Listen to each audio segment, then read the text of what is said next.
ஒரு கஸ்டமர் நம்ம ஷாப்புக்கு வந்து ஹாஃப் கேஜியில் கேக் பண்ணி கொடுங்க, ஃப்ளேவர் டிசைன் எல்லாமே உங்கள் இஷ்டம், உங்களுக்கு எப்படி பிடிக்குதோ அது மாதிரி வந்து பண்ணி கொடுங்க, பார்க்குறதுக்கு சூப்பராக இருக்கணும், அது போல் மட்டும்தான் சொல்லியிருந்தாங்க. ஸோ நான் ஒவ்வொரு தீமாக வந்து பண்ணிகிட்ருக்கேன், blue theme, pink theme.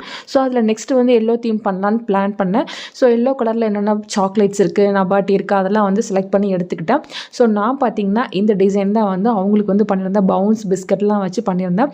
So extra கொஞ்சம் பேட்டர் இருந்துச்சு, அதை வந்து செப்பரேட்டாக ஒரு பென்டோ டின்னில் போட்டு என்னோட பிரதருக்கு வந்து பர்த்டே அவருக்கு சும்மா சின்னதாக கட் பண்ணலான்னு ஒன்று ரெடி பண்ணியிருந்தேன். மேலே பார்த்தீங்கன்னா ஒரு கப் கேக் வச்சு 2 லேயராக பண்ணிட்டேன்.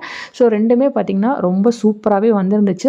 So yellow theme cake customer பார்த்தோன்னே ரொம்ப சூப்பராக இருக்குது, அட்ராக்டிவாக இருக்குது, அது போல் வந்து சொல்லியிருந்தாங்க. ஸோ இந்த கேக்குமே நாங்கள் ஹோட்டலுக்கு எடுத்துகிட்டு போய் கட் பண்ணி சாப்பிட்டுக்கிட்டோம். சேம் டே ஒரு ட்ரீம் கேக் ஆர்டருமே இருந்துச்சு. ஒரு சிஸ்டர் ரொம்ப நாளைக்கு முன்னாடியே ஆர்டர் வந்து கொடுத்துருந்தாங்க. இந்த ட்ரீம் கேக் பார்த்தீங்கன்னா நான் 150 ருபீஸ்க்கு வந்து கொடுத்துருந்தேன். ஸோ நேர்லேயே கஸ்டமரை மீட் பண்ணி கொடுத்துட்டேன். உங்களுக்கு இது போல் வேணும்னா தாராளமாக கமெண்ட் செக்ஷனில் சொல்லுங்கள். பாய்.